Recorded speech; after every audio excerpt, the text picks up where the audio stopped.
It is now 7 o'clock, and I will call this Barre City Development Review Board to order. It is Thursday, November 7th. The DRB members present are Katrina, Linda, Krista, Kendall, Liz, and Jamie, and myself, Sarah. Oh, there's Colin. And Colin. The agenda is available online and copies are at the back of the room. The meeting has been publicly posted and is being recorded and subject to open meeting law and the DRB's rules of procedure. I would like to offer a warm welcome to everyone joining us tonight. This is probably the largest audience we had in a couple of years. Glad you're all here. And remind anyone joining us online, please remain muted until called upon to speak. Also, the chat function should only be used for technical issues or difficulties. And the city offers online access as a convenience, and we will continue the meeting if any difficulties occur. Whether you're online or in the room, please raise your hand to be recognized. Those in the room will be called upon to come forward to the microphone so everyone on the recording can hear you. If you have any questions on the process or procedure, please ask and we'll get it sorted. I'd like to thank everyone in advance for participating in a civil and respectful way.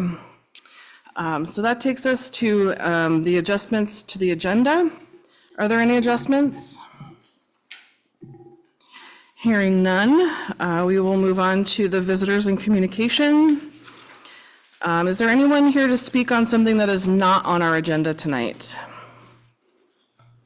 Hearing none, that will bring us to our old business.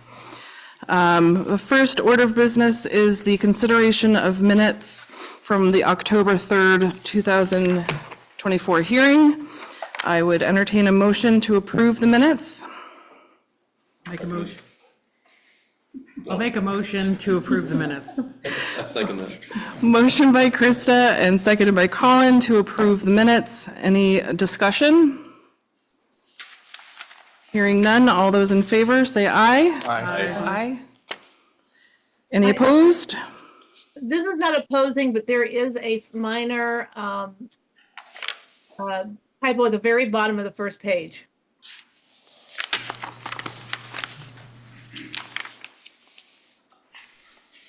What word? I think it's an extra B, B-E. What number? I'm not sure where you're looking. I will send, I've lost the minutes in all of this paperwork, but there is an error like towards the bottom of the page on the bottom of the first page. It's If like, anyone needed to be recused themselves, it should be if anyone needed to recuse themselves. yeah. Oh, I see what you're saying. Thank you. Asked if anyone needed to be recused, Yeah, needed to recuse themselves. right. So we need to strike the B. I'll make a motion to approve the minutes with the suggested changes. I'll second that. Okay, so we're backing up a little bit. So do we need to reconsider the motion?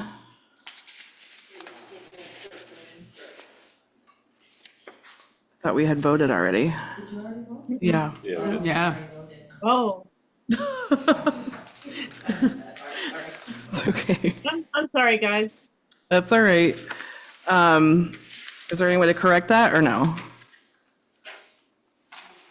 Okay, Yeah. we'll move on. Typo included. It's all right. The next item is the consideration of the decision from October 3rd, 2024 hearing for 2 North Street. I would consider a motion to approve the decision. I'll do a motion to approve. I'll second that. Motion by Jamie, second by Kendall to approve the decision from the October 3, 2024 hearing on 2 North Street. Any discussion? All those in favor, say aye. Aye. Any opposed? And that motion passes. That brings us to our new business. So for our first item on the agenda under new business, we have David Lawrence, 18 South Main Street, seeking design review and major site plan approval in the Design Review Overlay District, UC2 zoning district. I'm going to start, I'm polling the board members to see if there was any ex parte communication. Oh. AI's talking. Who is this? AI's talking to us. Oh, okay. Is that your phone? Oh, I thought I turned that off. I'm sorry. It's okay. I apologize. Who was speaking? I'm polling the board members to see if there was any ex parte communication, and if there was, it needs to be disclosed now. Any? No. Okay. And before we start the hearing, is the person presenting on this application present? Before we start the hearing, you'll see that we have less than a full board present tonight. In order to achieve a positive outcome on your application, you'll need at least 5 votes in the affirmative for approval. If there are less than 5, it will not pass. You have the opportunity to postpone your hearing to the next regularly scheduled hearing, should you choose to do so, to have a better chance of your project passing. Would you like to proceed or to postpone? Proceed. Okay. So I would entertain a motion to enter the hearing for the 18 South Main Street. I'll make a motion to enter into the hearing for 18 South Main Street. Is there a second? I second that. Second by Krista, motion by Krista and second by Liz to enter into this hearing. It is now 7:07 and we will begin this hearing.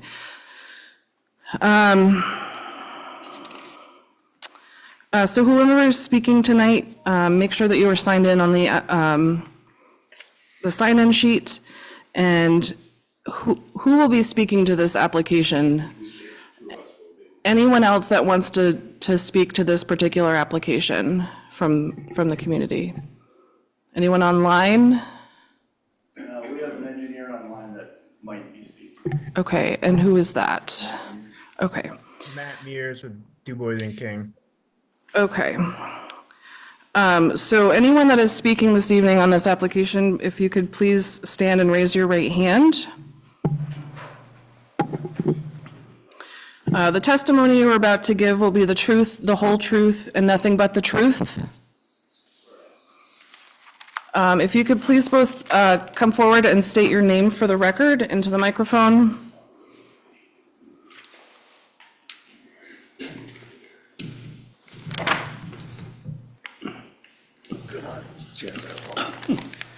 I'm John Alden from Scott and Partners Architects, and I'll probably do most of the speaking.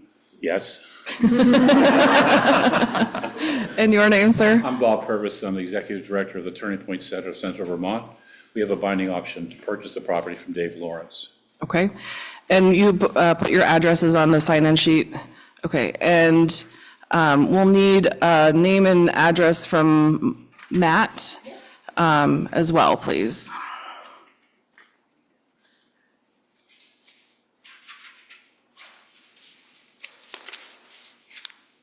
Matt? Unmute, Matt. Matt, can you, can we put it in the chat? I think he signed the application, so his Okay. address is all. Okay.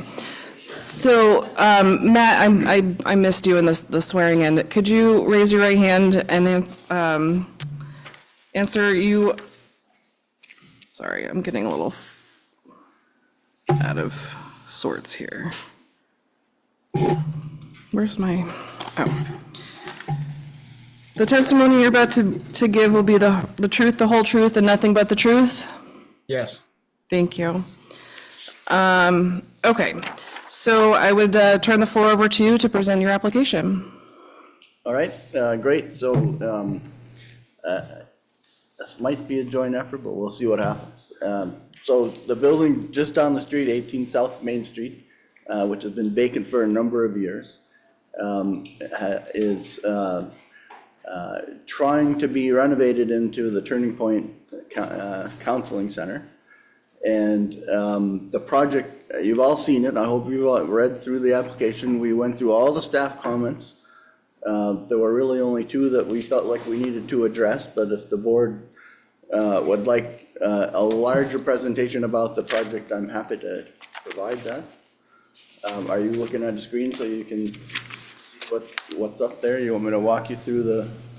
I think Michelle's gonna pull that up.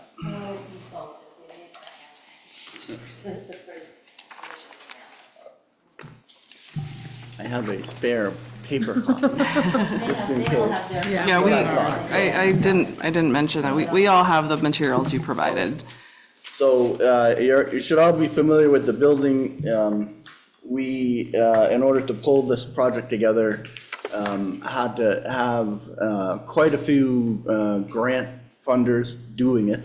And that also includes having to go through SHPO, State Historic Preservation Office, to get their permission to work on this building because it's eligible for the historic list, but it's not actually on them. So you should know that all of the plans have been reviewed by the state, SHPO, and we have a conditional approval that says if you do what you said you were going to do, this is fine. So they've already been through all of that. There's a lengthy historical research document that was provided with our letter from the state that you can use for your records. I know we talked about it a little bit already, but it gives a lot of the history and a lot of the architectural material that makes the building special, and it's sitting right in your downtown. And that turns out to be great because Bob wants a building right in your downtown to do his counseling activity. It's extremely important, that location for him and his clientele, and it works out great. So we would love to see this just sail through. But the gist of the project is that the front section of the building, the historic street-facing portion of the building gets rehabilitated. It's all according to the Secretary of Interior standards, which means we can't basically do anything other than patch and paint, replace damaged material with in-kind material, and follow all of their guidelines for how it gets treated. So that will happen. It's our deal with the state. By making that deal, we're allowed to take the small rear section of the building off. So that will come off. It's really kind of too small to really do anything with, and it's not in very good shape. So they were fine with the deal. We will build a larger addition there in the back to take care of most of the functional requirements for Bob's counseling services. The front section will actually be utilized pretty much as is on the interior. We'll patch and repair and kind of put it back together, but we are leaving the major spaces and the main stairway and so forth intact, and we'll freshen those up so that a lot of the fine woodwork and other features that were in the house to begin with are maintained and enjoyed. And like I say, that this is what we want. We want it to be restored to what it was originally as a Greek Revival cottage style building. It's simple in design, and that's what we want. We want something that's simple and looks timeless and is durable, and it's going to be welcoming to the people that we work with. So we really love that idea. Of course, we need a lot more space than that, so the addition on the back is going to be where a lot of the actual rooms and work gets done. But we're just so excited to be able to do that and to restore an old building like that. That's really special for us. Some of the challenges include that by the time we get to put the addition on the back and then we provide parking, we're right into the giant hill there that goes up to the street above. We work closely with the city engineer to figure out, can we kind of take some of that banking out and get a little bit more room back there. And It's so steep and the road is kind of up there. They did not like that idea at all. So we continued to do a little bit of engineering to kind of prove to ourselves and the city that, yeah, it would be very difficult and expensive to do that. So we're not going to do that. We'll clean up the very toe of the slope a little bit. We'll get our parking area back there. We have, I think we have 10 spaces shown, 9 plus a accessible space. The accessible entrance is going to be in the back and the new entrance, because we don't want to take the historic entrance in the front and add ramps and do all that kind of thing. So that's how it'll work. There'll be 2 entrances, one in the very back, which will be the main entrance, and then there's a large group room that will have its own entrance off to the north side facing the Tilden House. So that's the layout of the building. All the spaces inside are supporting counseling services and some group counseling activities. The outside is designed on the addition to be contextually compatible with the front main building, but subservient, because you want that main section to really continue to be the dominant building on site. We sort of tapered the roof a little bit of the addition, because we noticed that if we're across the street and you're standing there looking over, if we just nip the front of that roof off, you can't see the building at all from the addition from across the street. So we think that's also helping to maintain the prominence of the main building. And it doesn't really have any neighbors that are exactly the same. There's a little strip mall on one side, there's the Tilden House and the old fire station on the other side. So this building really is a lone soldier left over from the time when Barre City had more of that type of architecture, and it's a beautiful building. So we're looking forward to cleaning it up and putting it back into service, and hope to have that support from. Did you want to add anything, Matt? I think John covered it. I think we have limited space in that back parking. So I know one of the concerns was like, what are we gonna do with snow? And so there are, there's just limited space. And, we found a spot for garbage, but we'll have to plan that out. All right. Questions from the, Yeah, so thanks for your presentation. Is there anything that needs to be read into the record? So now we can take questions from the board. We'll start over here. Katrina, did you have any questions? Yeah. I noticed the rear access, those doors in the back on the first floor are wider. But then the further you get into the interior, that they're narrower. Are they still wheelchair wide? oh yeah, so everything will be fully ADA accessible, the whole building. There's an elevator going in, so the second floor will be accessible as well. The reason that we have wider doors for the main back entrance, and then you'll notice into that large group room, is that they hold activities and like to move things in and out that might be a little bit bigger than, a person in a wheelchair, so. And I take it there's no step up between the no, parking no, area into the, okay. I noticed, of course, the wheelchair access is going to have to go down the side of the building and then to the back, though maybe somebody's riding in a van anyway. Will there be some kind of sign in the front to indicate to people the disability access in the rear? There will have to be a directive sign to the accessible entrance, yes. And we're going to have cameras and sound to the back, so if somebody comes to the rear, they can ring a bell, and the person on duty in the front will be able to let them in and also monitor their progress through the building to the front. And did I see in all the bathrooms that they all have grab bars by the toilet seat? Okay. Thank you. Linda? No, I have no questions. Colin? Yeah, I got some questions. Principally about the parking. I'm just curious as far as who's going to be there and using this parking. How many employees do you Or we expect to have have on 12 there? staff members now. Okay, Now, we'll have a combination of, we have a couple of staff members who live close enough to actually walk to there. But what we'll do, if we need to, we'll get parking permits for several staff members. We want to have that, as much of that parking in the back available for guests as possible.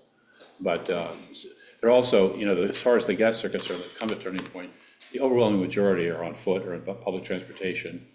And they're coming from the various buildings, like the state office building or the courthouse and various social service agencies in that part of town.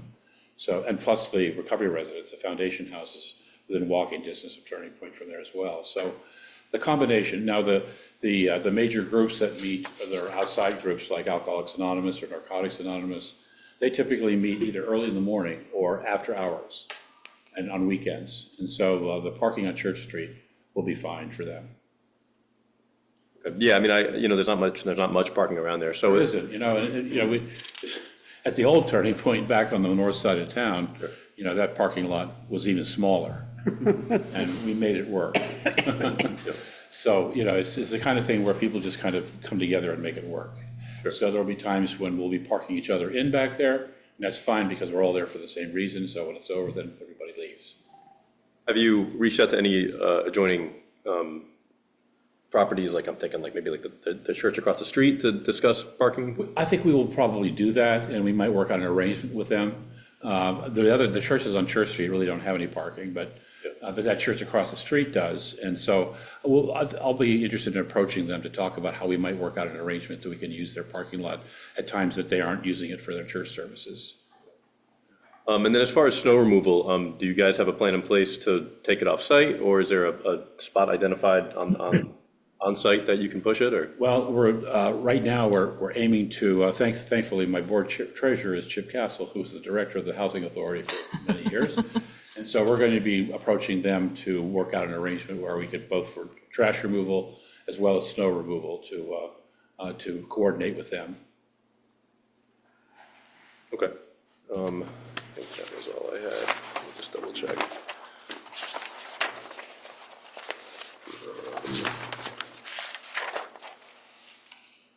Yeah, you're good, man. Thank you. Krista? You had mentioned you had 2 issues with the staffing report. Snow removal and parking, so we'll just cover those. All right, perfect. That was all.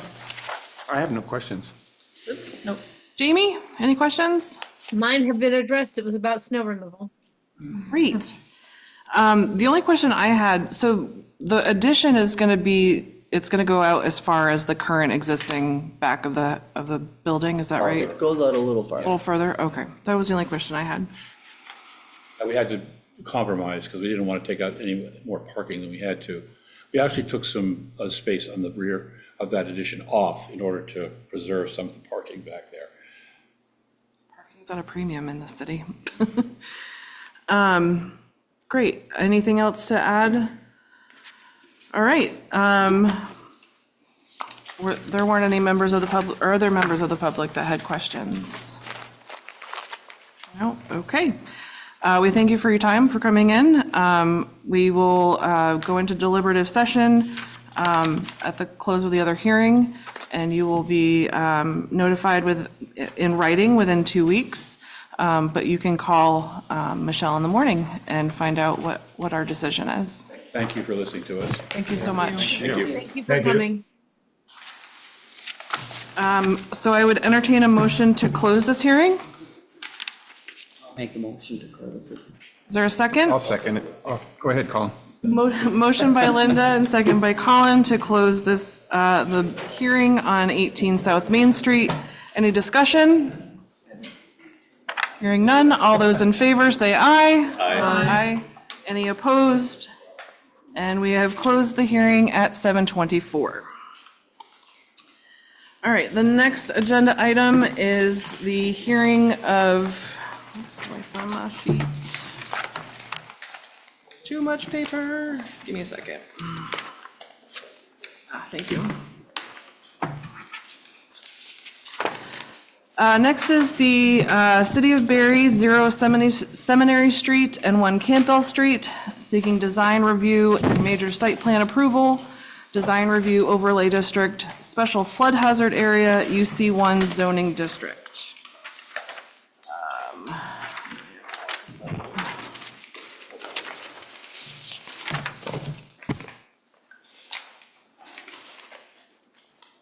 There's that. Seriously, too much paper.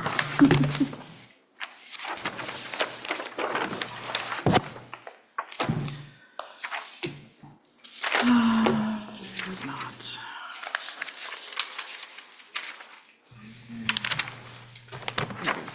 I got it now. I think so. Okay. So again, I will poll the board members to see if there was any ex parte communication on this agenda item. No. None. Who will be speaking on this application? 1, 2, 3, 1 online. Before we start the hearing, want to afford you the same opportunity. We have less than a full board present tonight. In order to achieve a positive outcome on your application, you'll need at least 5 votes in the affirmative for approval. If there are less than 5, it will not pass. You have the opportunity to postpone your hearing to the next regularly scheduled hearing date if you choose to have a better chance of your project passing. Is it your decision to postpone, or do you want to proceed? Proceed, okay. I would entertain a motion to enter into the hearing for 0 Seminary Street and 1 Campbell Street. I'll make a motion to enter into the hearing for 0 Seminary Street and 1 Campbell Street. Second? I'll second it. Nope.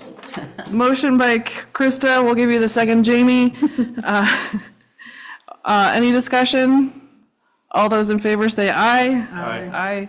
Any opposed? And that motion passes.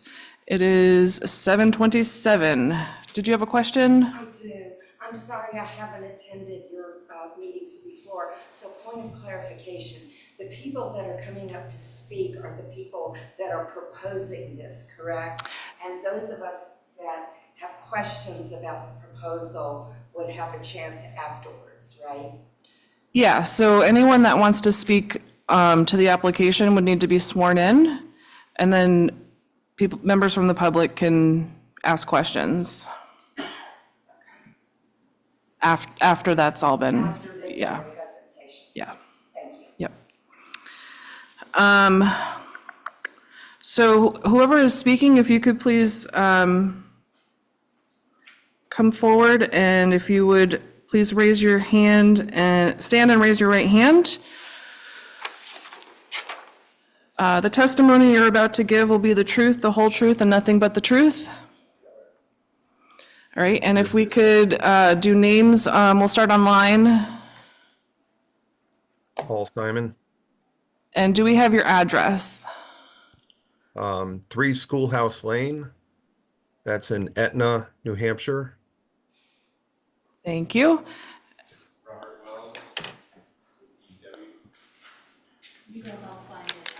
Yeah. And you are? I'm Brian Lee Carnes with Dwarf Engineering and civil engineer for the project. Thank you. And David Roy with Weed and Lanphier Architects. All right, come on forward.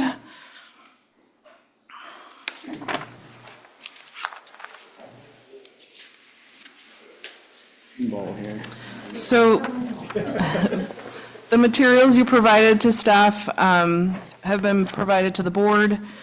So you're welcome to present your application and any additions you want to include. Sure, happy to. As I said, I'm Brian Lane Carnes. I'm the civil engineer for the project with Dwarf Engineering. And the folks that are here to present the application are with the applicant, DP Seminary Street LLC. So the project is a new multifamily housing development, 32 units, 5 stories. It's located on 2 lots that are currently owned by the city of Barre and are currently used as public parking lots, which are both accessed off of Seminary Street. so on the block between North Main Street and Summer Street. The proposed building will be located along the Seminary Street frontage. And the access to the site will be a drive aisle that goes through under the building to two parking lots in the back. The driveway is located in the location of an existing access easement that is, benefits a couple of the adjacent properties along Main Street there. So we've maintained that in its current location, and that's sort of what drives the location of the access to the property. We're proposing a 20-foot wide access, 13.6 high, so that fire trucks can get through, access the parking lot in the back of the building. The part of the project, we serve with municipal water and sewer stormwater services. And the city is planning to extend those services down Seminary Street to serve the building, because currently there isn't actually a water main on Seminary Street. It's practically. I'm sorry to interrupt you. Can you speak more into the microphone? Yeah, absolutely. Folks in the back are having a hard time hearing you. Yep. Is that better? You can actually pull that a little closer. Yep. Sure. There's more cord. There you go. How's that? Thank better? you. Yep. There's speakers in the back, so. Sure, okay. Where was I? Water main. Yes, water main, so that was pretty much done. But I was just saying that the city's going to extend some of the municipal utilities under the street to the building. We are also planning as part of the project to bury the existing power distribution line that runs along Seminary Street in front of the project, because there's just really not space to set the building within the required build-to line distance off the street and still maintain the existing power lines. The project is designed to meet the design review criteria, being in the design review district. And we do have the project architect here, David Roy from Weeman Lanfear. So if anyone has questions on that, I'm sure he can address them better than I can. We're also proposing a full landscaping design for the project, which meets the buffer requirements to the adjacent MU1 district, the parking lot landscaping requirements, and general building landscaping requirements. One piece of the landscaping that we are asking the board to waive is the street tree requirement. And that was really just because with the width, with Seminary Street at the right-of-way, with the back of the sidewalk, it's only a 5-foot sidewalk there. The building's another, I think, 4 feet beyond that. And then once we bury the underground power in that sort of strip in between the two, there's just really not adequate space to plant street trees along the street there. So let me see if there's anything else I should address up front. There's some details in terms of the dwelling unit, the multifamily housing requirements. We meet all the dimensional standards. I think those are kind of things we can get into if folks have questions, but that's a general overview of the project. So Robert Wells with DEW. One thing not mentioned that I'm sure was in the documentation is we've targeted this project with Downstreet, one of the local housing entities, and from everything that we've heard from them, housing is super important to the city right now, especially with what's happened with the floods. So we're excited to try to bring this type of project online, so close to Main Street, within walking distance, and like to hear your questions. Did you want to add anything else? No, I'm happy to answer any questions you Is may it, have. I'm sorry, my eyes are getting worse. Paul, did you have anything you wanted to add? No, similarly, I'm here to help answer any questions in regard to the landscape architecture. All right.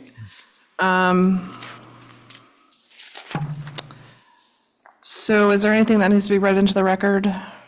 No? Okay. So we can go through, we'll go the other way this time. Liz, do you want to have any questions? I don't have any questions. No? Nope, I have no questions. I don't have any questions either. Colin? Oh, yeah, I got a few. Take it away. Sorry. I just have some questions, starting with the section that DeWolf put on, what DeWolf put together, flood hazard area regulations. So I'm seeing that the building is going to be on a slab on grade. The 600.5-foot elevation, is that the top of the slab? Yes. Will be the finished floor of the ground level. Okay, okay. I'm curious, do you guys know where the July 23 flood, where that ended up in relation to this? I don't know if we have data on that. So typically the flood regulation is based around FEMA's 100-year flood elevation, which is a statistical analysis of a flood that has a 1% chance of happening in any given year. As we all know, the climate is changing, obviously. Flooding events are happening more often and more intensely. And so that's one of the reasons that actually the building is designed to go above and beyond the requirements of the Barre flood hazard regulations. So the Barre regulations require first floor elevation of residential structures to be elevated to 1 foot above the base flood elevation. For this project, we're proposing to elevate the floor to 2 feet above the base flood elevation. So it's a substantial amount of protection against flooding in the building, and again, kind of above and beyond what's the base requirements of the Barre City zoning are. Okay. The other thing that I'll add is one thing that you guys have smartly done is in that zoning district, no living units are allowed on the first floor on these lots. So all the living units will be at least on the second floor or above. Okay. As far as the storage building, you guys are saying that that all building materials will be flood resistant to at least 2 feet above BFE. I'm assuming that includes on the interior? Yeah, it does. Are you guys making any provision that if that building were to flood, and if even though water, let's say the water stays below that 2 foot, the materials above that, are they going to be mold resistant? What are you proposing to do in that space there? Yes, we can accommodate that through different material selections. We haven't gotten into that level of detail, but that's certainly something we can look at. Okay. Yeah. Will that building be insulated? It will be, yes. Okay. All right. Then what else do we got? And just a slight clarification, the storage area isn't actually a separate building. It's just separated on the first floor by the drive-through, so it's all the same building. And I guess I want to clarify too, that tenant storage portion of it is lower than that 2 foot datum, but we will have flood venting within it to allow water to migrate. Not the tenant storage, just the building maintenance storage. The maintenance storage, right. The tenant storage is at the 2 foot, yeah. It is, okay, okay. Sorry, let me just roll through here, look at my notes. I did have a question about the, Paul, you did the landscape design on this? Correct. One question on I guess if you're standing on the street on the left side, there's a pathway, it says it's going to be mulched. Am I looking at that right? It's not going to be paved or concrete or anything? Sorry? It's not going to be paved or concrete, it's going to be mulch? Right. We designed a mulched path there, and to separate it from the landscape space, we included a steel edging to help define that. So at first we thought of doing a lawn space there, which would be fine. I think that even though the building's close, we believe lawn could grow there, but it'd be more maintenance as well. So we thought just the narrowness of it, that a mulched path would be more suitable and, with less maintenance. And it would tie to that pedestrian area on the, I guess, the east side of the building, so. Sure. Was there any thoughts on why you wouldn't do a hard surface or let's say a more easily, I don't know what the word is here. Did you guys consider doing pavement of some sort, whether it's concrete or asphalt or some permeable hardscaping or anything like that? I'm personally not opposed to changing it to like a stone dust path. I believe the setback for the landscape space requirements are 8 feet. So, you know, I guess that might be the reason why we did not do a hard surface of any kind there, being that it needs to be a landscape space. But if the board is fine conditioning that we could put stone dust, you know, aside from me not talking to the client about this yet, I think I'd be fine with that myself, so. So there are a couple of reasons why it's a mulch path and not a hardscape path. One, it's not really intended to be a high-use access area of the site. We don't really want people walking around the north end of the building and then around the back to access this. We'd rather have them go in the front entrance or go through the drive-through section where there's two sidewalks already on either side of that drive-through section. So in terms of safety, security, lighting, all of that is much better to direct people to those entrances. And again, around the north, that's the border with the neighbors. As Paul was referencing, there's a requirement in the zoning regulations for us to provide a landscape buffer in that area because of the change between the UC1 and the MU1 zoning districts. So we're also trying not to direct activity from the residents to the area of the site that's sitting right on the property line. So it's kind of an auxiliary path to get to the building, but again, we're not trying to make it look like an attractive way to get to the building. We'd rather that folks went a different way. That's the border with the church, right? Yeah. Okay, yeah. thank you. And then my last question, and I think one of you guys mentioned it, looking to waive the tree requirement out front. Just so I understand this right, the buried utilities will be in the vegetative strip between the sidewalk and the building, or are they going to be under the sidewalk? I'm not certain at this point where exactly they're going to be. They're going to be somewhere in that 8-foot strip. It's more likely probably that they'd be under the sidewalk because then they'd be in the city right of way, which I think the power company generally prefers. But even so if there's the sidewalk, then there's 4 feet to the building.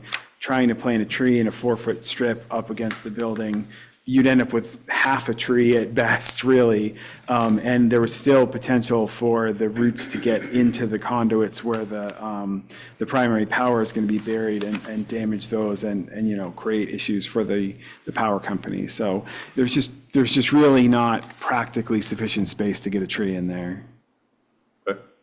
The vegetation that you're proposing to put in that area, is there something about that vegetation that you know, you have a guarantee that it won't affect the buried utilities? Paul may be able to speak to this better than I can, but generally they're smaller shrubs and perennials, so their root systems are just a lot less expansive than a tree. So for a tree, you can kind of picture the canopy of a tree.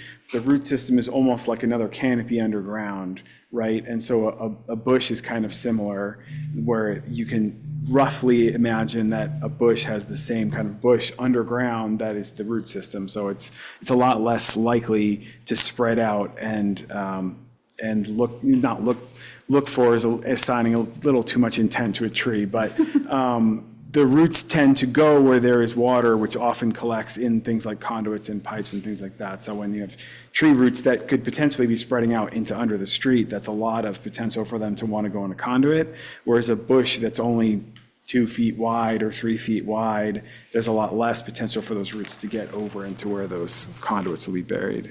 Sure. Okay. Paul, feel free to jump in if I'm speaking out of turn there. Oh, you did very well with that, actually. So, yeah, and we do have very hardy perennials and shrubs located in that strip, right? So we've got, you know, purple coneflower, Texas yews, which will be a good foundation shrub up against a 5-story building such as this. We've got also dwarf dwarf grasses, as well, and red twig dogwood. So all these plantings do not have like a taproot system that goes down deep at all. They have a fibrous root system that spreads out horizontally. So within that 4-foot planter space. Fair enough. Cool. Well, that's all I had.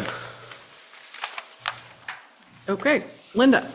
There was just a couple references to a waiver, requesting from the DRB a waiver. Can you make sure to speak into the microphone so I'm folks can hear you?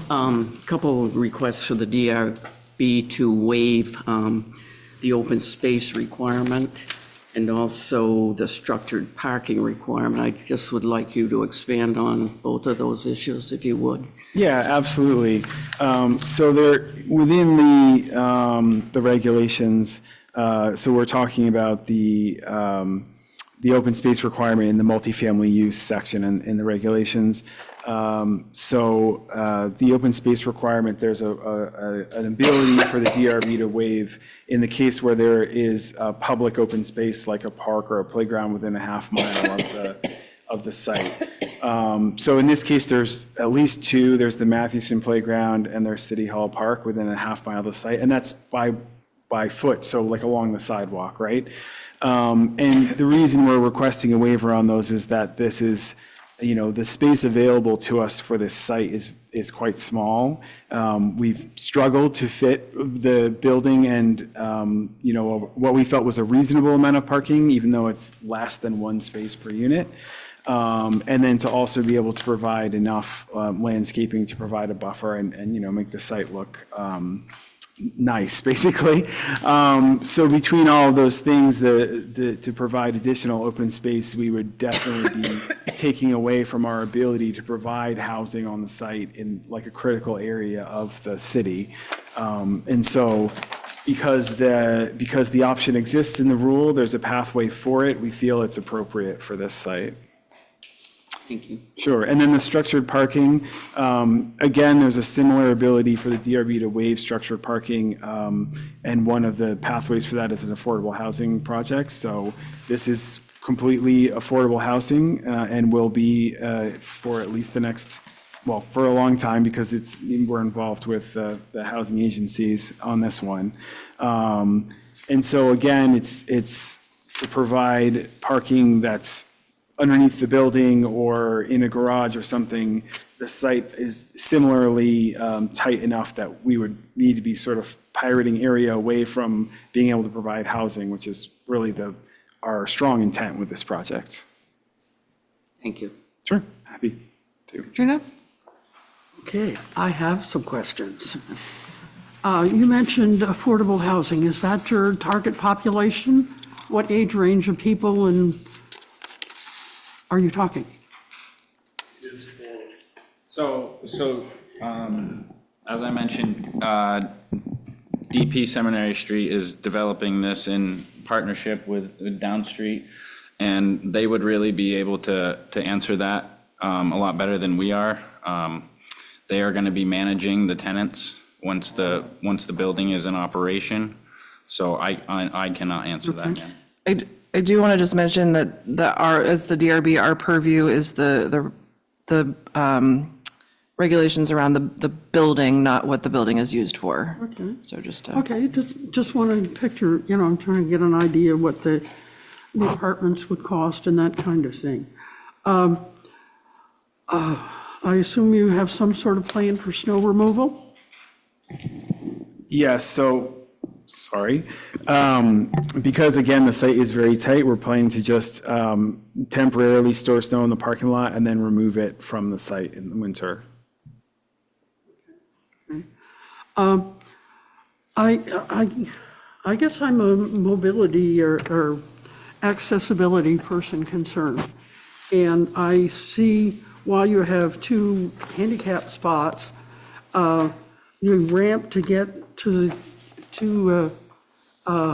the building is on the back side of the building. Was there any consideration of guests coming and that they might need a ramp and not have to go out back? Well, we've certainly considered the ADA accessibility requirements for both the building and the site. there's a certain number of accessible entrances that are required for the building, and typically we aim for the accessible route to be as close to the accessible parking as possible. Unfortunately, on this site, the accessible parking has to be in the back because the building needs to be near the front. So that sort of drives the location of the accessible entrance to the building in the back.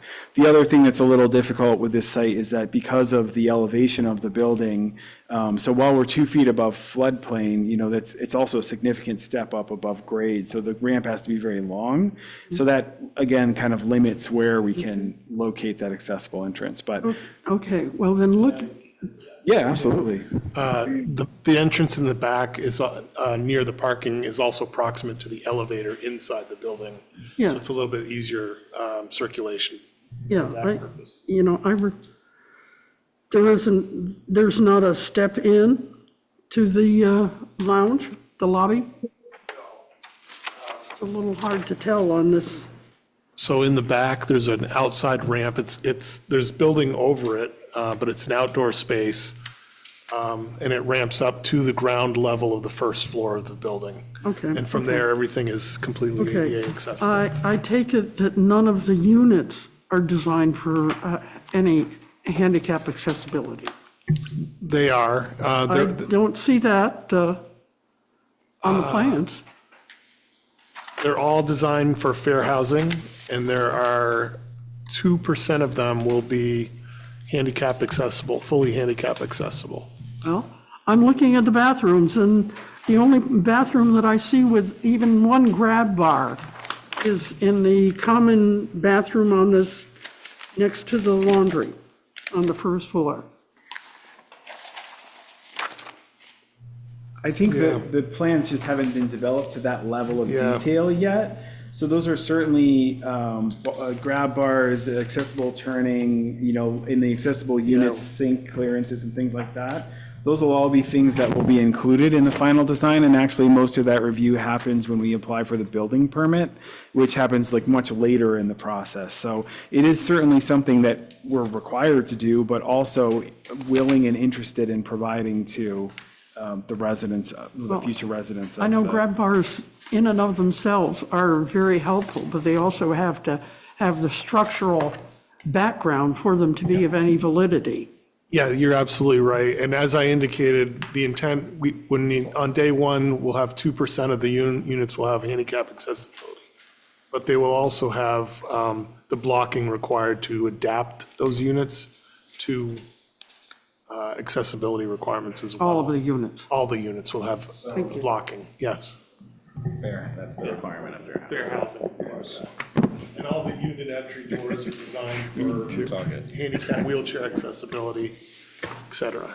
So, but he's absolutely right. I mean, these are still at a schematic design level and require further development, so. Is that it? So not physical. Jamie? Yeah, I have one question.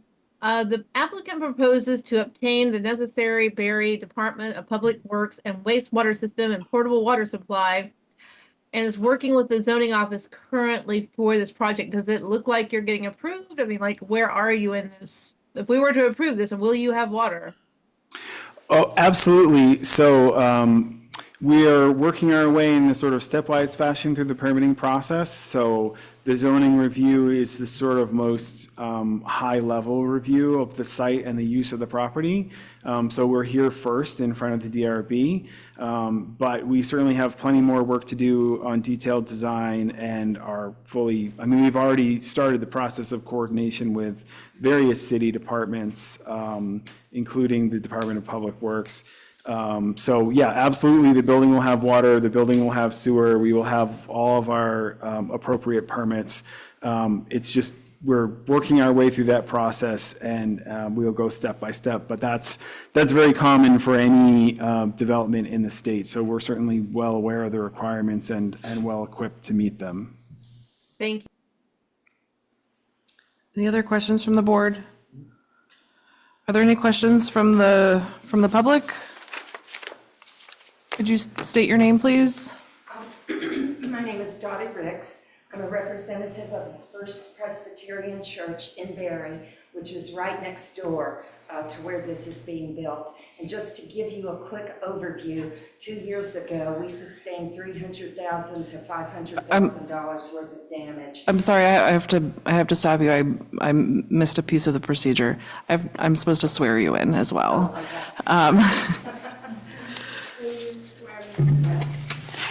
Yes, we can do it all in one fell swoop. The testimony you're about to give will be the truth, the whole truth, and nothing but the truth? Yes. Okay, and sorry, your name one more time? Dottie Ricks. And your name? And your name? Thank you. Sorry about that. So we sustained 300 to, and when it's all said and done, about $500,000 worth of damage in the first flood. We did some flood mitigation. This last flood, knock on wood, we only had a few inches here and there. So I personally, and as a member of my church, totally support Down Street, and we're delighted that, you know, Barre City is working on helping the homeless, because that is part of our mission too. However, I'm sorry, I didn't read with comprehension your proposal, but these are my questions. I'm really concerned about runoff. Can we have that slide where it shows like the parking lot?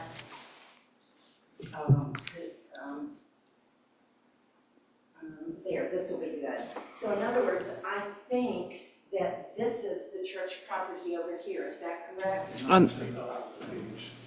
Where those trees are. Oh, okay. It's north of that, or. Okay, so up there, okay, that is a little bit better. But I'm concerned about runoff. I want to know if in your plans you have taken into consideration the folks around you. Will the water come up and come over and then down into our basement like it did before? We didn't have major flooding from that side. It was from the other side, and we know why we fixed that. But, in fixing our church, we didn't take into consideration that we might need to do more mitigation. And is your building going to cause us to need to do more mitigation, or have you figured into your plans, so we have another big flood like we did 2 years ago, and the water comes up and over and down into our basement? Have you taken things like that into consideration? Certainly happy to address that. So there's sort of two sources of potential flooding, right? So one is excessive rain and runoff, and the other one is river flooding from the Stevens branch. So I'm going to address the runoff question first.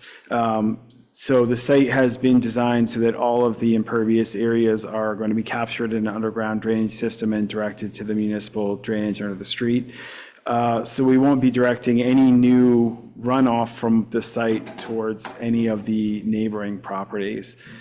Generally, there'll probably be slightly less runoff from the site because we are reducing the amount of pavement that's on the site compared to what's currently there. When it comes to inundation flooding from the river, that is out of our control because the water starts at the river and it comes up the same elevation everywhere until it reaches its peak, and then it comes back down. So there's little to nothing that we can do to direct or prevent river flooding from going where it's going to go. We have no control really over that. And I don't expect that we'll have any significant effect on it either. So now then, so if that's the church up there, do you plan on putting a fence between the church property and the building property? So we're not planning a fence, and I apologize, I'm talking into the mic so folks can hear, but we're not planning to put a fence, but we are planning to put a significant landscape buffer in that area. So I don't know, Heather, if you could bring the colored landscape plan up again, would be excellent.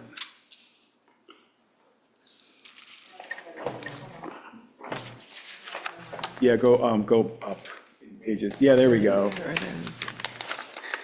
Okay, and the reason I'm asking is because on the other side of those bushes, if I'm picturing this correctly, is this little space, green space that we have that has a little bench in it, and it's there for people to go to sit and contemplate or, you know, so, I'm a retired teacher, so I'm not against children, but I have to ask this. Is our space then going to become kind of the playground for folks without a fence? And I feel terrible saying this, but we need to know, we're an older church, we're a small church, I'm 73, I'm one of the younger ones, and we need to kind of know what we're going to have to be planning for in the future.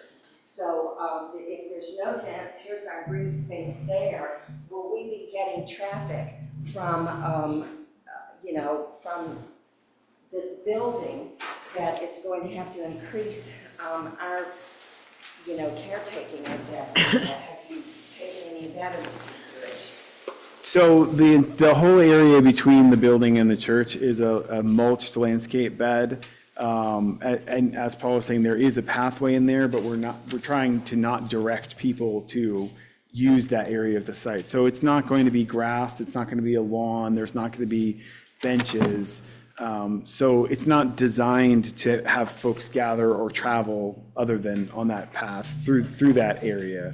So we're not proposing a fence in our current application, but if that's important to the church, I think it's something that could be a continuing discussion with the ownership. Yeah, I'm concerned about trash. I mean, what can you do about that?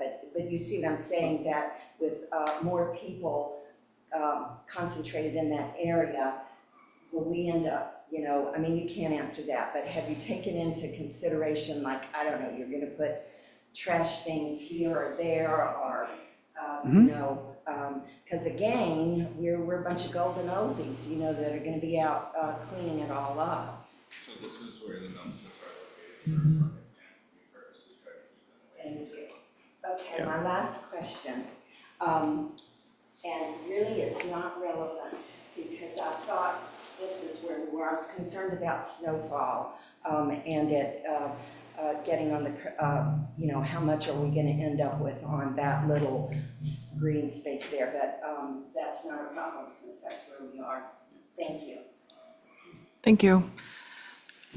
Holly Thomas, Presbyterian Church.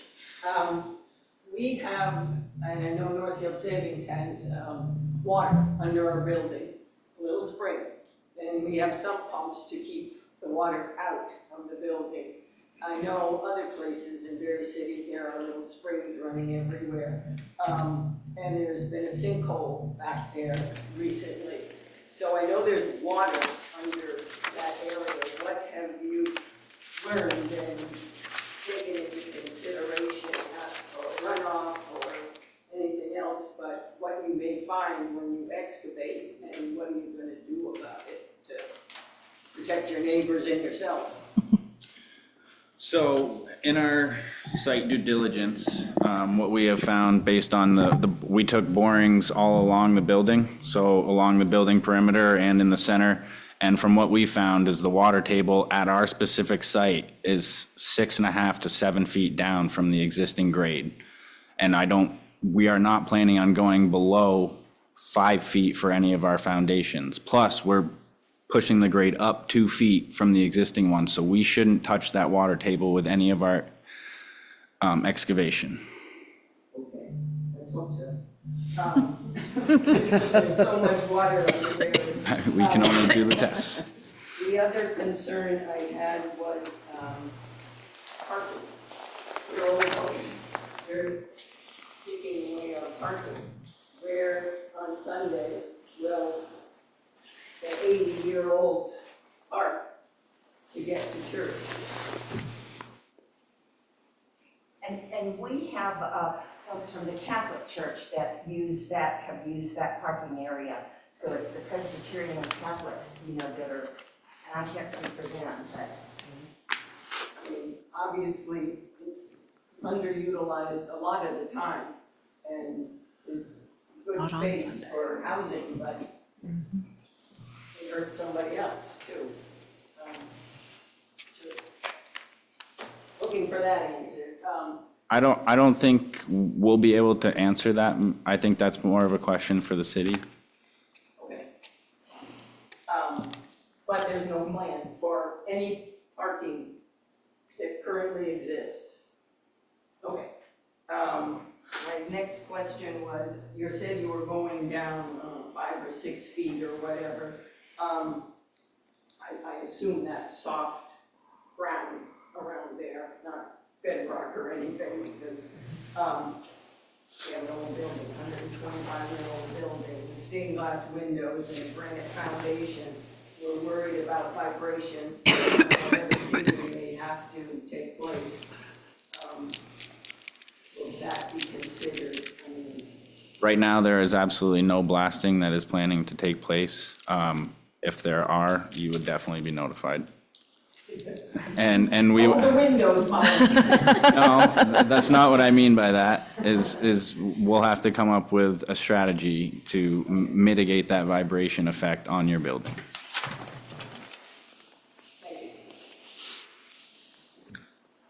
I had just a couple of questions and comments, and these are actually items that came up when we visited with the project team down at the site.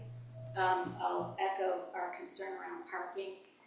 Northfield Savings Bank has been asked to give up one of our private parking spots for this particular project, and we have posed the question around access, around what is going there, and a guardrail, because as I understand it, in the final phase of this, where they will be removing guardrail, which currently delineates our west parking area behind the building. And as it is planned, or at least the last plans that were shared with us, it is not going back. For us, as we're talking about parking in the city, parking behind there, and as was shared with us by city officials, parking will actually be removed. So public parking is going away from there as we understand it, which is going to put more pressure on our private parking areas. So question on the guardrail that I had asked the project team already. We'd like that replaced or something put back in its place, because as it becomes more premium in that spot, we would definitely have more folks park in our spaces. And right now, those are for employees and customers. And while the city suggested that our employees could go to another lot, we would really prefer to have them in our lot. Same holds true for the front of our building. We improved that greatly. You folks might recall it was Dunkin' Donuts at one point in time. So we put a lot of money and energy into that. That's also our private lot. We already have pressure on it. And this project will certainly cause that to be more. So we don't mind folks using it after hours, but during business hours, that's an important one. So I would like to hear more about parking, and I'd like to hear specifically about the guardrail and our private spots behind the bank. We have yet to actually say yes to giving up that parking spot. And I think that's where maybe the dumpster and the charging station is going. Am I understanding the diagram correctly? Kind of, the guardrail would come within 3 or 4 feet of that dumpster right now, which is, so if the dumpster goes in that location, there is not a car that can get around your guardrail. So that's why we proposed on removing at least 8 feet of the guardrail, so a car can now get through there for circulation purposes. That is the reason for the guardrail removal, and if it was put back, as I mentioned, I would no longer be able to get through there. So that's the issue with the guardrail. As I mentioned before, the parking space is really to increase that circulation to allow a fire truck to get through there instead of just a normal car. So that's really the driver for trying to ask for the guardrail in that one parking space. I believe you had a few other concerns on it as well. As far as snow removal, snow basically That's where it goes. in that spot. That's where it goes. Okay? So it's asking for consideration around those issues, particularly something that delineates that is private parking, because what I think I interpreted tonight was that project is going to have less than one parking space per unit dedicated to it. The natural overflow, if it's even overflow given the number of residents, is going to be encouraging them to come into our private space. And we patrol it already during the day with folks using it for the courthouse, and it's a pain to patrol it. So we've asked the city when we were on site that day, and we're asking the project team to really consider that before we're willing to give up that parking spot. Understood. I can't speak to this. I would have to. So Down Street hasn't been sworn in yet, if they're gonna add something? Did you want to speak? Yes. Okay. I'm not off book yet, sorry. The testimony you're about to give will be the truth, the whole truth, and nothing but the truth? Yes. And you're both signed in on the sign-in sheet? And could you just state your name? Yeah. Nicola Anderson with Down Street. Ben Sturz with Evernorth, the other developer with Down Street. Thank you. I wanted to be able to address a few things that I heard. So I'll try and address things and we can chat. So I'm Nicola Anderson. I'm the Director of Real Estate Development for Down Street. So we're very excited just to share about the opportunity to bring 31 new units of housing to Barre City. It is so needed, and it has been a big goal of ours for even before the flood last summer, but even more so now, really putting the emphasis of bringing new units to Barre City.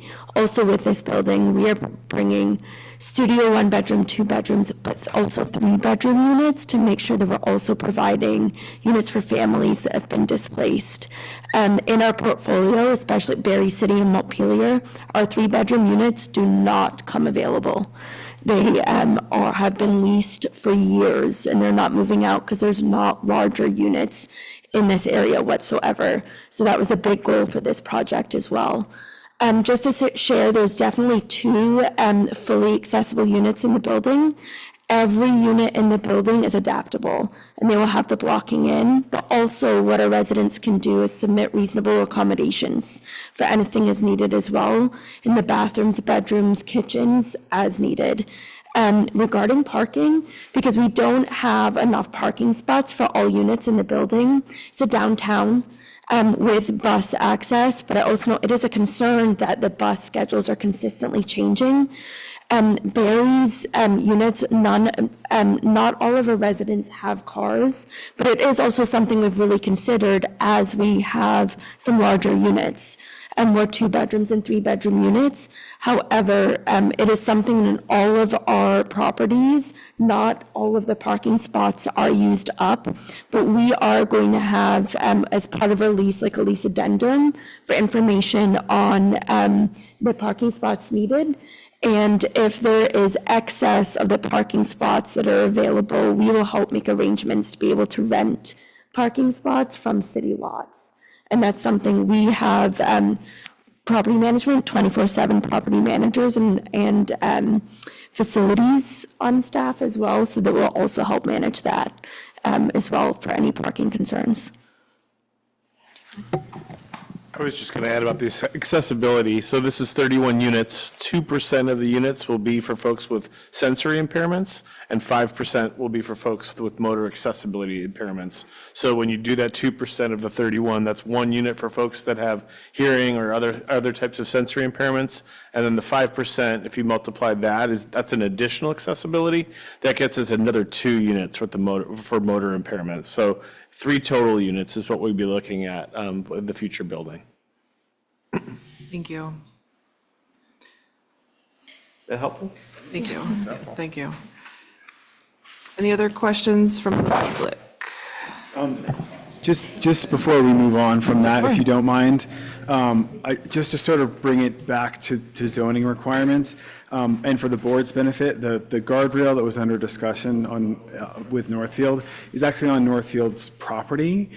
So it is a discussion that has happened as a neighbor discussion, trying to make the project work for everyone around, but it isn't actually something that's a consideration for this particular application. And I just wanted to make sure that also it was clear that, yes, we're providing less than one spot per unit, but in the UC1 district, there's actually no requirement to provide parking at all. So we've provided the absolute maximum amount of parking we can fit on this site. And as Nicola was saying, there's going to be management by downstreet in terms of either finding additional parking from the city or having on-site managers there to manage any parking issues that may come up. Thank you. Thanks for getting us back on track here. Sure. We have a vacant seat if you want to know. Sadly, not a resident, sadly. If there's nothing else to add, I would like. I haven't had a chance to speak yet. Oh, and you are? Craig Chase. I don't think you were sworn in yet. I tried. I apologize. It's so hard to keep track of everybody. The testimony. Oh, we got two. Okay. So the testimony you're about to give will be the truth, the whole truth, and nothing but the truth? It will. All right. And if we could get, make sure we get an address so that you can be notified of the decision. Can I be sworn in too? This is Tammy Davis. Of course. The testimony you're about to give will be the truth, the whole truth, and nothing but the truth. Okay, so we need to get names and addresses for the three that I just got sworn in. Craig Chase, 301 North Main Street, Barre. William Chase, 301 North Main Street, Barre. Thank you. And Tammy? Tammy Davis, 90 Applewood Drive, Berlin, but we're a property owner in Barre. So we'll start with, I'm sorry, I've already forgot your name. Craig, thank you. Thank you. A couple statements and then I'll get into some questions. First of all, this whole thing started with the city manager calling this an underused parking lot, which is at best an exaggeration. I've been there 20 years in our building, which is Barre Paint and Paper, Divine Design. We're upstairs. I have a land surveying engineering business there. Many times in that 20 years, I've not been able to find a parking spot in there because the whole lot's been full. To call it underused, ridiculous.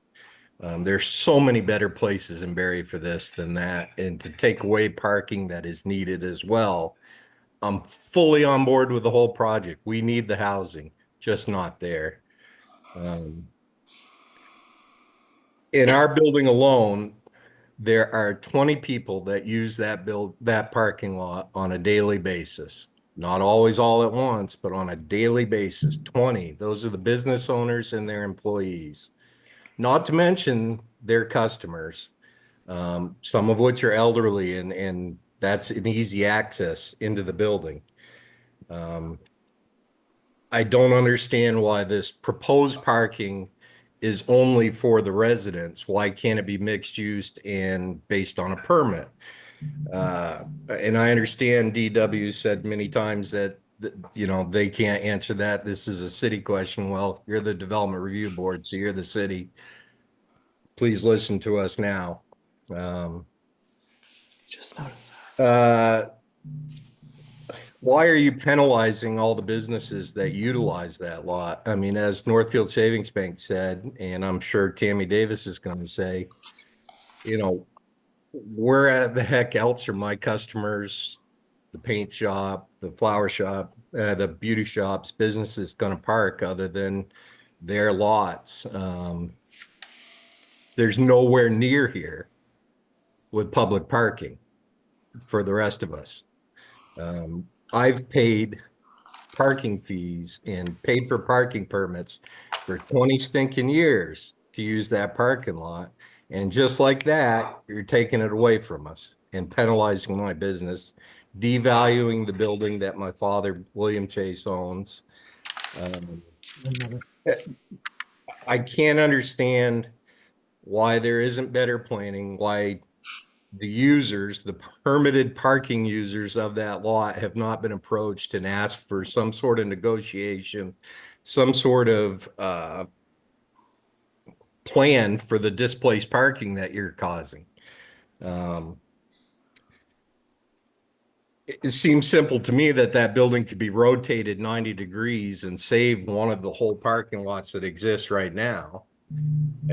If you run it parallel to the Presbyterian Church and back there, easily we got that whole front parking lot problem solved. We'll make do with the excess.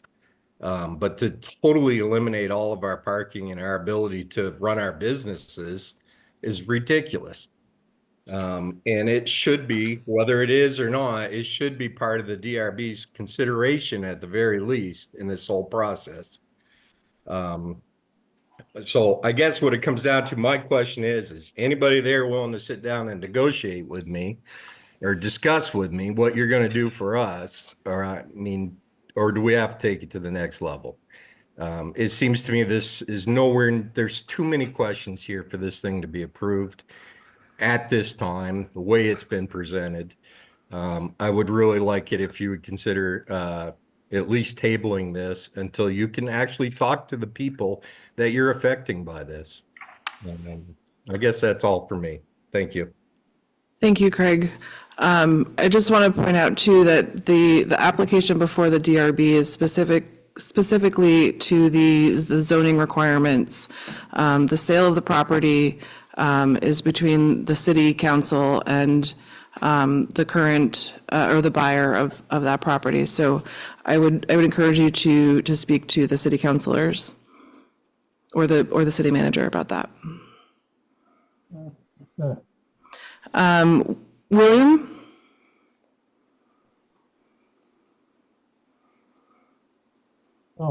William Chase. My wife Carol and I own 301 North Main Street, which we call the. I'm sorry, William, it's really difficult to hear you. I don't know if you can get closer to your microphone or. Microphone. Carol and I own the building. We have 5 businesses in the building. As Craig said, there's about 20 people that do business in our building, and they probably draw in another 20 or so people during the course of doing business every day. And this project is going to shut us down. Our building's going to be worthless because we don't have parking. We can't service people. And the rest of it, I just agree with Craig that everything he said. Again, I'm sorry, it's really hard to hear you, but if I'm getting this, your complaint is the parking. Is that what you're speaking to? Primarily that the lack of parking is gonna kill our businesses. And the 5 businesses that are currently operating out of our, actually there's 6 because I just added another person. So I've got 6 businesses that are going to be real hard pressed to be able to bring people in to do business with us. Yep. And again, I would encourage you to speak with the city councilors or the city manager about the sale of the property.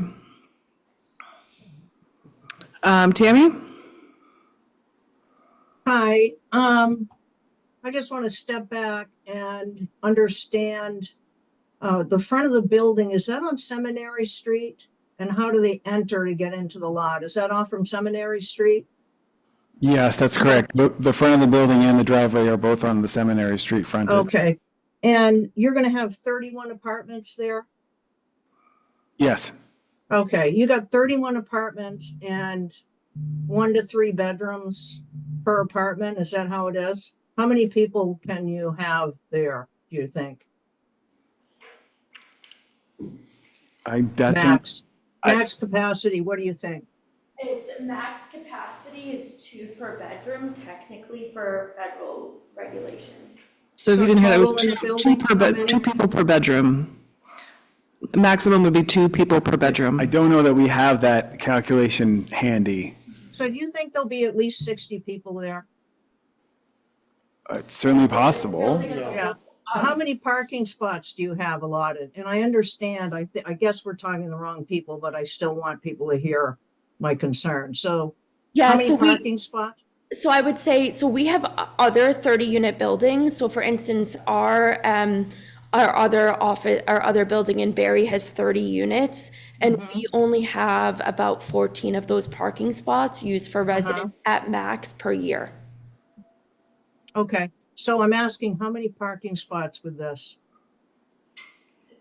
I thought you said 25 in this You have parking lot. 25, and you might have 60 people living there or Um, more. Possibly, that also includes children. So I think you understand my concern. We own the property across the street, where Soup and Greens was. My concern is we are displacing not only people from the Chase building, but people that have been using that parking lot.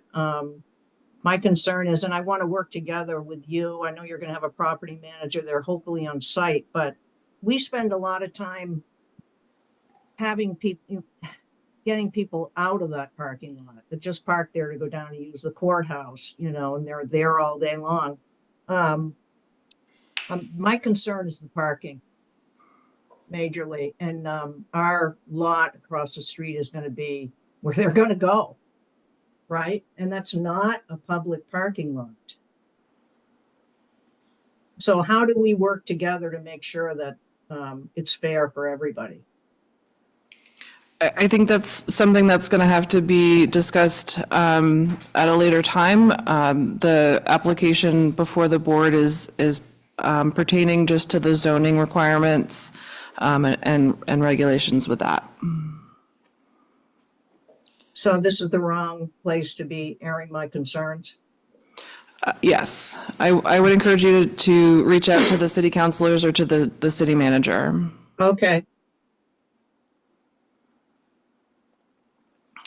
Thank you. Were there any other questions from the board? I know we've had a lot happen since we did our questions, but, okay. Thank you for being here and for your presentation tonight, and for your time. We hope to render a decision this evening. You're welcome to call the permit administrator in the morning to hear of our decision. We'll go into a deliberative session, and you'll get a decision within 2 weeks' time. But again, you can call in the morning to find out. That was. Thank you for your time. Thank you for your Thank you consideration. so much for being here. Appreciate it. Thank you.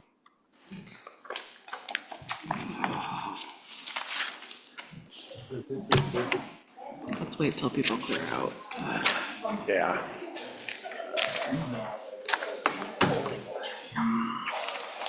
There's too much paper. So much paper. So much paper. Okay. All right, so we are waiting for Michelle.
Did I get booted out?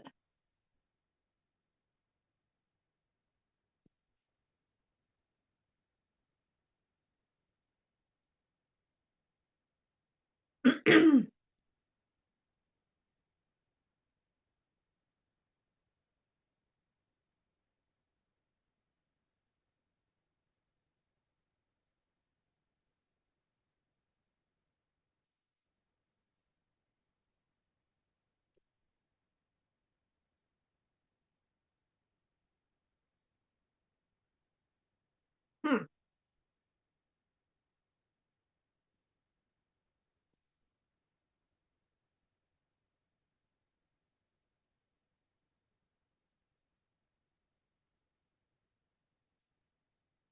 Okay.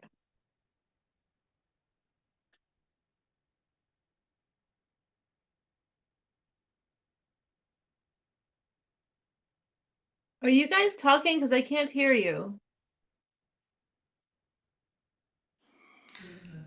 How about now? Do we need, we have Yes. to start No, over? I don't think so. Well, did you hear the previous motion? No, I got lost in the tundra.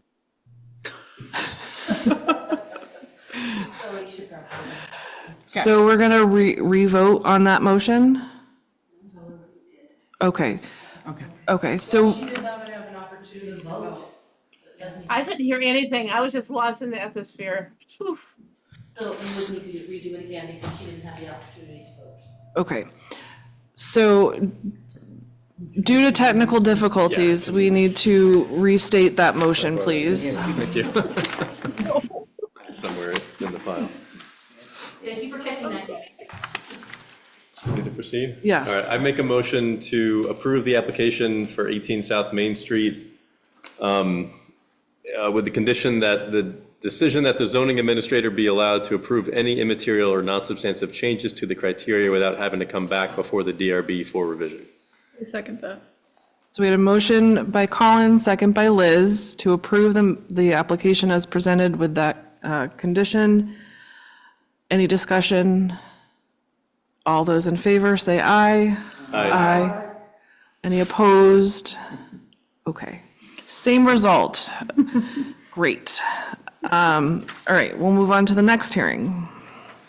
I make a motion to approve the application as presented for 0 Seminary Street and 1 Campbell Street for the new multifamily building, granting a waiver for open space due to several parks within a half-mile radius. Also granting a streetscape waiver due to the proximity of underground utilities, and the alternative mitigative proposal. While also putting in a condition, the decision that the zoning administrator be allowed to approve any immaterial or non-substantial changes to the criteria without having to come back before the DRB for revision. Is there a second? Great. I second that. We have a motion, we have a motion and by Krista, second by Kendall. Any discussion? All the, Yeah, I know we're not in deliberative session anymore. So I guess I just want to make sure that we are meeting the performance standards in 3105A. Just want to make sure we're not yeah, this is the time. opening ourselves up to any Time for discussion. appeals or anything that I want to make sure we're not stepping in here. So 3105A says the provisions of this section are intended to protect the character of and quality of life in the city's neighborhoods by preventing proposed development from creating or contributing to adverse off-site impacts that interfere with the reasonable use and enjoyment of nearby property. Just again, in reference to the parking issue, I would love the city council to address that, and I know that that came up when news of the sale first happened. I guess I just want to confirm that we're all in agreement that we don't need to address this. Well, the list, the individual items below, I think are meant to be like constitutive of that section in terms of like the enjoyment and adverse effects is meant to address. So it's like those sub items are meant to be the things that inform that. Sure. And if it meets all of those, like noise, vibration, odor, or whatever, then I think we're well within our. I can accept that. Yeah. I just want to make sure we're all on I the think same that, page I think with that's this. fair to say in public session, yeah. Yeah. On the record. Yeah. Thank you. Any other discussion on this motion? Hearing none. I'm not going to restate the whole motion, but it's a motion to approve the application as presented with the granted waivers and the condition for 0 Seminary Street and 1 Campbell Street. All those in favor, please say aye. Aye. Aye. Any opposed? The motion passes unanimously. Okay. That takes us to roundtable. This is an opportunity to bring up anything non-DRB related that you're excited or worthy of bringing to our attention, I guess. Yeah, we haven't had any water since this morning. We And want we're not water. expecting to We get want any water. Until tomorrow. So Yes. it's not pleasant. No, it is not. Still And using last week's water supply. And there is a citywide boil water. Citywide boil water notice. Oh, the citywide boil water? Okay. I would encourage everybody to sign up. Oh, no. Sorry, I did not. Didn't know. I did not consult you. I would encourage everybody to sign up for the VT alert. Those are. And there's they- now a new alert. If you go to the Barre City website, there's a, I don't know the name of it, but what? Regroup. Alerts. If you go to barrecity.org, Cool. it's I on didn't know there. about that. Thanks. Any other roundtable items? Great. I don't believe we need an executive session. Is there something else I was supposed to? Yes. Our next meeting is in December, but the following month, the January meeting falls on January 2nd. So I wanted to discuss the option of additional or a different date if folks are going to be away for the holiday.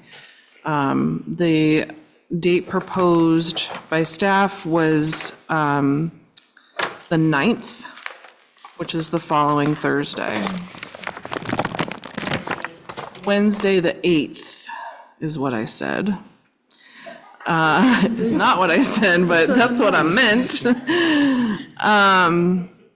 So the 8th is Wednesday?